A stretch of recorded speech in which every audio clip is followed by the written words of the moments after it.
جنت یہاں نہیں ہے، جنت وہاں ہے۔ تو چونکہ ادھار کا سودا ہے، اس پر دل میں کچھ نہ کچھ دغدغہ رہتا ہے۔ نو نقد نہ تیرا ادھار والی جو مثال ہے کہ نو نقد نہ تیرا ادھار، ادھار کی تیرا سے بہتر ہے کہ نو جو نقد ملتے ہیں وہ لے لیے جائیں۔ تو اس حوالے سے جو ہے انسانی کمزوری بربنائے طبع بشری، اس کے اندر ایک دغدغہ رہتا ہے، اس کو اب کس زور کے ساتھ اس کی نفی کی جا رہی ہے۔ وعدن علیہ حقاً، کوئی شک نہ کرو یہ وعدہ ہے اس کے ذمے حق ثابت، فی التوراۃ والانجیل والقرآن، اور اللہ کی طرف سے اس وعدے کی توثیق 3 دفعہ ہو چکی ہے، تورات میں ہوئی، انجیل میں ہوئی، قرآن میں ہوئی۔ ومن اوفی بعہدہ من اللہ، اور اللہ سے بڑھ کر اپنے عہد کا وفا کرنے والا کون ہوگا؟ فاستبشروا ببیعکم الذی بایعتم بہ، پس خوشیاں مناؤ، جشن مناؤ اس بیع پر جو تم نے کی ہے۔ اب یہاں ایک لفظ اور آ گیا، بایعتم بہ، آپس میں جو سودا کیا ہے، مبایعت باب مفاعلہ، با یبیع بیچنا، یہ ثلاثی مجرد ہے، اور یہ جو ہے بیعت بنتی ہے بایا یبایع، آپس میں کوئی سودا کر لینا۔ تو فاستبشروا ببیعکم الذی بایعتم بہ، بس خوشیاں مناؤ اس بیع پر جس کا سودا تم نے اپنے اللہ سے کیا ہے۔ یہیں سے لفظ بیعت نکلا ہے۔ بیعت کیا ہے؟ ایک بندہ اللہ کے حوالے کرتا ہے اپنے آپ کو، لیکن چونکہ اللہ تعالیٰ تو سامنے خود موجود نہیں ہے، اس وقت اللہ کے رسول تھے، تو بیعت ہو رہی ہے اصل میں تو اللہ سے، بیع اللہ سے ہے اور بیعت رسول اللہ سے ہو رہی ہے صلی اللہ علیہ وسلم۔ دست مبارک اللہ کا نہیں ہے بلکہ اللہ کے رسول کا ہے۔ البتہ ایک جگہ ہم جا کر دیکھ لیں گے کہ فرمایا گیا کہ ایک تیسرا ہاتھ اور بھی ہے، انویزیبل ہاتھ، غیر مرئی ہاتھ اللہ کا بھی ہے، ید اللہ فوق ایدیہم، اللہ کا ہاتھ ان کے ہاتھوں کے اوپر ہے۔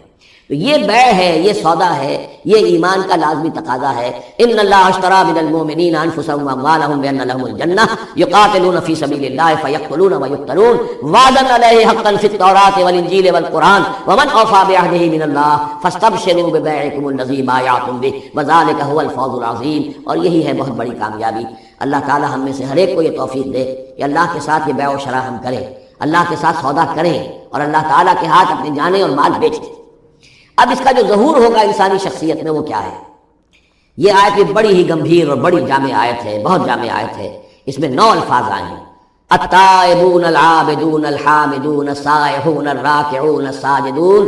الآمرون بالمعروف والناہون عن المنکر والحافظون لحدود اللہ وبشر المؤمنین۔ توبہ کرنے والے، اللہ کی پرستش اور بندگی کرنے والے، اللہ کی حمد اور تعریف کرنے والے، دنیاوی آسائشوں سے لا تعلق رہنے والے، سائحون پچھلے زمانے میں ہوتا تھا بنواس لینے والے، چلے جانے والے، شہروں کو چھوڑ کر چلے جاتے تھے لوگ جنگلوں کے اندر، لیکن ہمارے ہاں اسلام میں اب سیاحت نہیں رہی ہے، رہبانیت ختم کر دی گئی ہے۔ البتہ روزے داروں پر اطلاق ہوتا ہے، مہاجرین پر، مجاہدین پر جو اللہ کی راہ میں نکلے ہوتے ہیں وہ بھی گویا کہ ان کے مشابہ ہو جائے۔ لا رہبانیت فی الاسلام الا الصوم، لا رہبانیت فی الاسلام الا الجہاد فی سبیل اللہ۔ الراکعون رکوع کرنے والے، الساجدون سجدہ کرنے والے، اور پھر 3 الفاظ وہ ہیں کہ جو ایک عملی جدوجہد، باقی سارے اوصاف تو اپنے ہیں، ذاتی ہیں، لیکن اس سے جو متعدی ہونا ہے، معاشرے کے ساتھ انہیں جو معاملہ کرنا ہے، جو بھی اب اس دعوت و تحریک کے لیے جو عمل کرنا ہے، الآمرون بالمعروف نیکی کا حکم دینے والے، والناہون عن المنکر بدی سے روکنے والے، اور سب سے زیادہ جامع لفظ آیا حافظون لحدود اللہ، اللہ کے حدود کی حفاظت کرنے والے،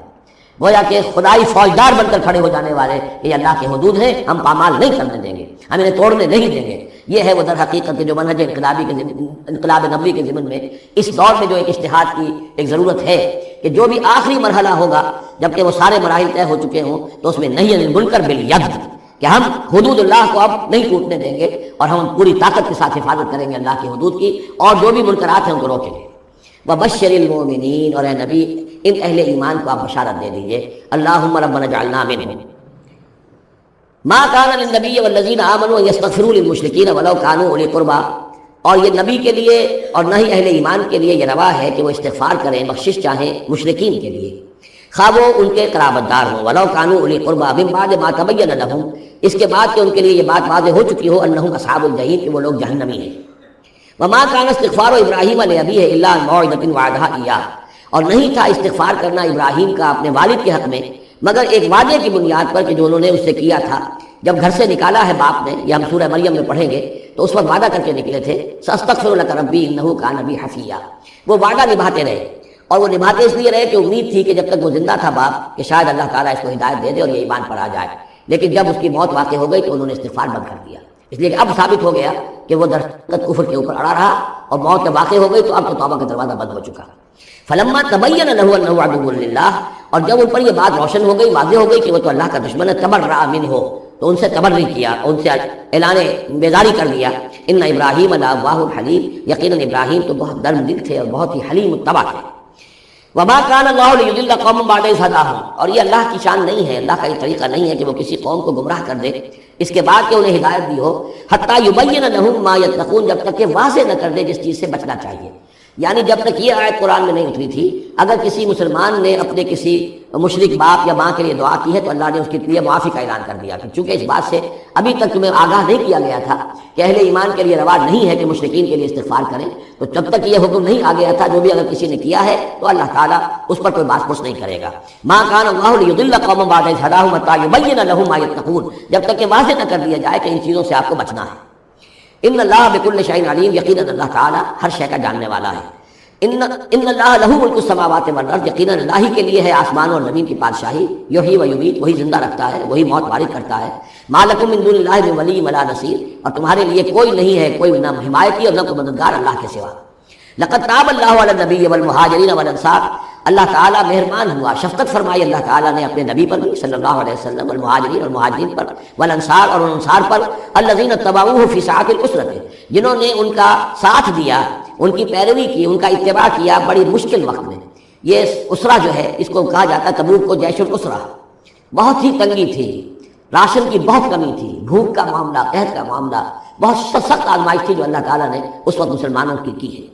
لیکن جن لوگوں نے ساتھ دیا، ثابت قدم رہے، ان کے لیے اب یہ کہ اللہ تعالیٰ کی طرف سے اعلان عام ہو رہا ہے۔ لقد تاب اللہ علی النبی والمہاجرین والانصار الذین اتبعوہ فی ساعۃ العسرۃ من بعد ما کاد یزیغ قلوب فریق منہم، اس کے بعد کہ ان میں سے ایک گروہ کے دل میں کچھ کجی آنے بھی لگی تھی، پر بنائے طب بشری، کہیں نہ کہیں کچھ کمزوری، جیسے کہ غزوہ احد میں بھی بنو حارثہ اور بنو سلمہ کے بارے میں عارضی طور پر تھوڑی سی کمزوری آ گئی تھی۔ ثم تاب علیہم، پھر اللہ تعالیٰ نے ان پر توجہ فرمائی، عنایت فرمائی، انہ بہم رؤوف الرحیم، یقیناً وہ ان کے حق میں بہت مہربان ہے، رحم فرمانے والا۔ وعلی الثلاثۃ الذین خلفوا، اور اب یہ اعلان ہو گیا ان تین کے بارے میں بھی جن کا کہ معاملہ مؤخر کر دیا گیا تھا، اور وہ تین کعب ابن مالک اور ان کے ساتھ اور بھی ہلال ابن امیہ اور مرارہ ابن ربیع رضی اللہ تعالیٰ عنہم اجمعین، یہ تین صحابہ تھے انصاری۔ وعلی الثلاثۃ الذین خلفوا، اور ان لوگوں پر بھی وہ جو تین کہ جن کا معاملہ ذرا پیچھے ڈال دیا گیا تھا، مؤخر کر دیا گیا تھا، ان پر بھی اللہ نے توبہ فرمائی، یعنی اللہ نے توبہ قبول فرمائی۔ حتی اذا ضاقت علیہم الارض بما رحبت، یہاں تک کہ جب زمین ان پر اپنی تمام کشادگی کے باوجود تنگ پڑ گئی، وضاقت علیہم انفسہم، اور ان پر اپنی جانیں جو ہے بھاری ہو گئیں، وظنوا ان لا ملجا من اللہ الا الیہ، اور انہیں یقین ہو گیا کہ اللہ تعالیٰ سے بچ کر جا کر کوئی اور پناہ گاہ ہے ہی نہیں سوائے اس کے کہ اسی کی جناب میں آ کر پناہ لی جائے۔ لا ملجا من اللہ الا الیہ، جیسے یہ کہ کوئی بچے کو اگر ماں مارتی ہے تو بچہ پھر لپٹتا ہے ماں کی طرف، لپٹتا ہے ماں سے، جائے کہاں؟ ظاہر بات ہے کہ مار رہی ہے ماں لیکن وہ پھر لپٹ رہا ہے ماں کے ساتھ۔ اسی طرح لا ملجا من اللہ الا الیہ، اللہ تعالیٰ کی طرف سے اگر کوئی سختی بھی آئے، سزا بھی آئے، تو آخر بھاگے جائیں کہاں؟ اللہ ہی کی جناب میں پھر پناہ لینی ہے۔ نہ کہیں جہاں میں اما ملی جو اما ملی تو کہاں ملی میرے جرم خانہ خراب کو تیرے عفو بندہ نواز میں۔ ثم تاب علیہم لیتوبوا، تو اللہ تعالیٰ نے ان کی توبہ قبول فرمائی تاکہ وہ بھی دوبارہ متوجہ ہو جائیں اور اپنی جو بھی کمزوریاں تھیں ان کو رفع کریں۔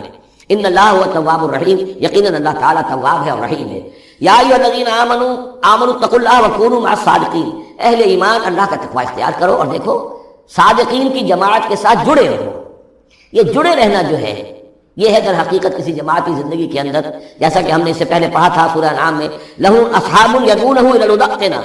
اگر کسی کے کوئی ساتھی ہو، کسی وقت کسی کا پاؤں گر گیا، پھسل گیا، تو کوئی اور ساتھی سہارا دینے والا ہو، ہاتھ پکڑنے والا ہو، کسی کی کسی وقت ہمت جو ہے جواب دے رہی ہے تو دوسرا جو ہے اس کی ہمت بنانے والا ہو، اجتماعی زندگی جو برکتیں ہیں۔ یا ایھا الذین آمنوا اتقوا اللہ وکونوا مع الصادقین، اور سچے لوگوں کی معیت اختیار کرو۔ ما کان لأہل المدینہ ومن حولہم من الاعراب ان یتخلفوا عن رسول اللہ، یہ بالکل روا نہیں تھا مدینے والوں کے لیے اور نہ ہی جو ان کے ارد گرد تھے بدو لوگ جو آباد تھے کہ وہ پیچھے رہ جاتے رسول کو چھوڑ کر۔ رسول جا رہے ہیں،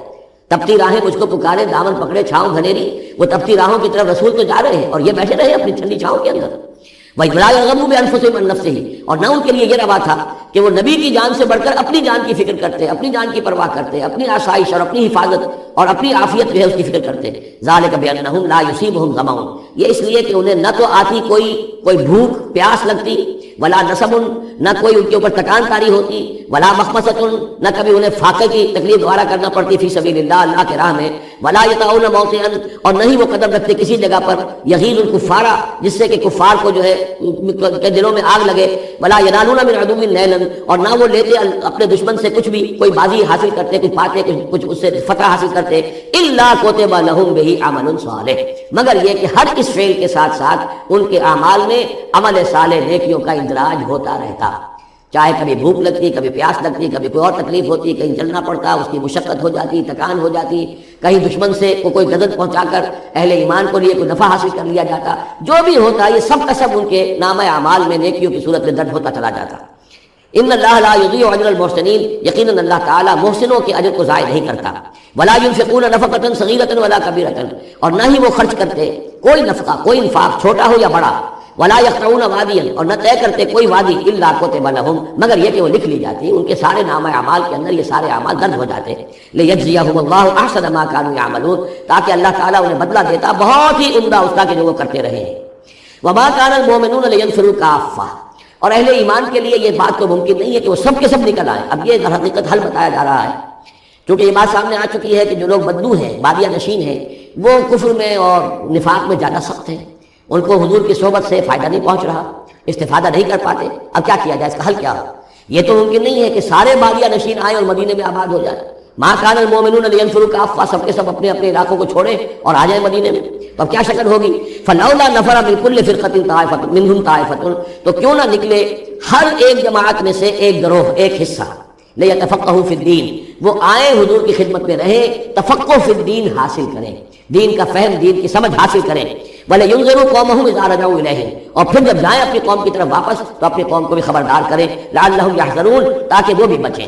یعنی یہ ایک ہدایت کر دی گئی کہ اب تمام لوگ جو ہیں اس طریقے سے نظام بنایا جائے کہ لوگ آیا کریں گروہ در گروہ، اور یہاں مدینے میں حضور کے پاس قیام کریں، ان کی تربیت ہو، تعلیم ہو، ان کو سمجھایا جائے، سکھایا جائے، پڑھایا جائے، پھر وہ جائیں اور اپنے اپنے علاقوں میں جا کے لوگوں کے اندر اسی تعلیم کو عام کریں۔ یا ایھا الذین آمنوا قاتلوا الذین یلونکم من الکفار، اہل ایمان جنگ کرو ان کافروں سے جو تمہارے ساتھ ملحق ہیں۔ اصل میں یہ چونکہ اب حضور صلی اللہ علیہ وسلم کی جو دعوت کا بین الاقوامی یا عالمی یا آفاقی دور ہے، اس کا آغاز ہو چکا ہے، اب اس کو بڑھنا ہے، تو یہاں حکم دیا جا رہا ہے جو دارالاسلام کی سرحد یہاں ہے تو جو کافر یہاں بستے ہیں ان سے قتال کرو، پھر وہ سرحد آگے چلی جائے گی تو اگلوں کے ساتھ قتال کرو۔ یہ قتال جاری رہنا ہے تا آ کے پوری دنیا پر اللہ کا دین غالب ہو جائے، جیسے کہ وہ قتال جاری رہا قاتلہم حتی لا تکون فتنۃ ویکون الدین کلہ للہ، جیسے جزیرہ نماء عرب کی حد تک قتال کے جاری رکھنے کا حکم تھا کہ جب تک جزیرہ نماء عرب سے کفر اور شرک کا خاتمہ نہیں ہو جاتا اور اللہ کا دین وہاں غالب نہیں ہو جاتا یہ جنگ جاری رہے گی۔ اب معاملہ یہ ہے کہ حضور صرف عرب کے لیے نہیں بھیجے گئے تھے بلکہ پوری دنیا کے لیے، لہذا اب اس کے لیے یہ اعلان عام ہے، چارٹر ہے، اسی پر عمل میں فوجیں نکلی ہیں۔ ورنہ جیسا کہ میں نے کئی مرتبہ عرض کیا ہے، ایرانیوں نے تو کہا بھی تھا کہ ہمارے اوپر کیوں تم چڑھ کر آ گئے، یہ اللہ کا حکم ہے۔ یا ایھا الذین آمنوا قاتلوا الذین یلونکم من الکفار ولیجدوا فیکم غلظہ، اور چاہیے کہ وہ تمہارے اندر سختی محسوس کریں، نرمی نہ پائیں، سختی محسوس کریں۔ وَاعْلَمُوا أَنَّ اللَّهَ مَعَ الْمُتَّقِينَ، اور جان لو کہ اللہ تعالیٰ متقیوں کے ساتھ ہے۔ وَإِذَا مَا أُنزِلَتْ سُورَةٌ فَمِنْهُم مَّن يَقُولُ أَيُّكُمْ زَادَتْهُ هَٰذِهِ إِيمَانًا، اور جب کوئی صورت نازل ہوتی ہے تو وہ کہتے ہیں آپس میں، پھر منافقین کا تذکرہ ہو رہا ہے، بھائی کس کے ایمان میں اضافہ ہو گیا اس صورت سے، استہزاء کے انداز میں، کیونکہ یہ بات کہی گئی ہے جب وہ آیات سنتے ہیں اللہ کی تو ان کے ایمان میں اضافہ ہوتا ہے، تب وہ تبصر کرتے تھے۔ وَإِذَا نَزَلَتْ سُورَةٌ أُنزِلَتْ سُورَةٌ، جب کوئی صورت نازل کی جاتی ہے، فَمِنْهُمْ، تو ان میں سے وہ لوگ بھی ہیں جو کہتے ہیں، مَن يَقُولُ أَيُّكُمْ زَادَتْهُ هَٰذِهِ إِيمَانًا، اس صورت کے آنے سے تم میں سے کس کس کے ایمان میں اضافہ ہو گیا۔ فَأَمَّا الَّذِينَ آمَنُوا فَزَادَتْهُمْ إِيمَانًا، تو واقعتاً جو ایمان والے ہیں ان کے ایمان میں یقیناً اضافہ ہوا ہے۔ وَهُمْ يَسْتَبْشِرُونَ، اور وہ خوش ہوتے ہیں، خوشیاں مناتے ہیں، اللہ نے مزید آیات اتاری ہیں، اللہ نے ہمارے ایمان کو اور جلا بخشی ہے۔ وَأَمَّا الَّذِينَ فِي قُلُوبِهِم مَرَضٌ، رہ گئے وہ لوگ کہ جن کے دلوں میں روگ ہے، فَزَادَتْهُمْ رِجْسًا إِلَىٰ رِجْسِهِمْ، تو ان کے جو گندگی پہلے سے ہے ان آیات کے نزول کے بعد بھی ان کی گندگی ہی میں اضافہ ہوتا ہے۔ وَمَاتُوا وَهُمْ كَافِرُونَ، اور وہ مرتے ہیں اسی حال میں کہ وہ کافر ہوتے ہیں۔ أَوَلَا يَرَوْنَ أَنَّهُمْ يُفْتَنُونَ فِي كُلِّ عَامٍ مَرَّةً أَوْ مَرَّتَيْنِ، کیا یہ منافق دیکھتے نہیں ہیں کہ ہر سال ان کو آزمایا جا رہا ہے، ایک بار یا دو بار، کوئی نہ کوئی مرحلہ آ جاتا ہے، ہر سال کوئی قتال کا مرحلہ آ گیا، کوئی اور آزمائش آ گئی۔ ثم لا يتوبون ولا هم يذكرون، اس کے باوجود نہ یہ توبہ کرتے ہیں اور نہ ہی نصیحت اخذ کرتے ہیں۔ وَإِذَا مَا أُنزِلَتْ سُورَةٌ نَظَرَ بَعْضُهُمْ إِلَىٰ بَعْضٍ، اور جب کوئی صورت نہیں اترتی ہے جس میں قتال کا ذکر بھی ہو جائے تو پھر وہ ایک دوسرے کو دیکھتے ہیں، نَظَرَ بَعْضُهُمْ إِلَىٰ بَعْضٍ، کنکھیوں سے، آنکھوں میں اشارے کرتے ہیں، هَلْ يَرَاكُم مِّنْ أَحَدٍ، تمہیں کوئی دیکھ تو نہیں رہا؟ ثم انصرفوا، پھر وہ وہاں سے کھسک جاتے ہیں۔ صرف اللہ قلوبہم، اصل میں اللہ تعالیٰ نے ان کے دلوں کو پھیر دیا ہے، بأنہم قوم لا یفقہون، اس لیے کہ ان کے دل تفقہ سے خالی ہیں۔ اب یہ جو دو آیتیں ہیں یہ قرآن مجید کی عظیم ترین آیات میں سے ہیں۔ لقد جاءکم رسول من انفسکم، لوگوں دیکھو آ گیا ہے تمہارے پاس ہمارا رسول صلی اللہ علیہ وسلم، تم ہی میں سے ہے، انسان ہے، بنی نوع بشر میں سے ہے، عزیز علیہ ما عنتم، اے مسلمانوں جو تم پر کوئی بات مشکل کی ہوتی ہے وہ ان پر بھی بڑی بھاری گزرتی ہے، حریص علیکم، تمہارے حق میں بہت حریص ہیں، سارے خیر، ساری خوبیاں، ساری بھلائیاں اللہ تمہیں دے دے، بالمؤمنین رؤوف الرحیم، اور اہل ایمان کے حق میں وہ شفیق بھی ہیں، رحیم ہیں، مہربان ہیں۔ فإن تولوا، پھر بھی اگر وہ منہ پھیر لیں، فقل، تو اے نبی کہہ دیجئے، حسبی اللہ، میرے لیے اللہ کافی ہے، لا الہ الا ہو، اس کے سوا کوئی معبود نہیں، علیہ توکل، تو میں نے اس پر توکل کیا ہے، وہو رب العرش العظیم، اور وہ بہت بڑے عرش کا رب ہے، وہ عرش جو اس کا ہمارے تصور کے اندر آ ہی نہیں سکتا، رب العرش العظیم، بڑے عرش والا مالک ہے۔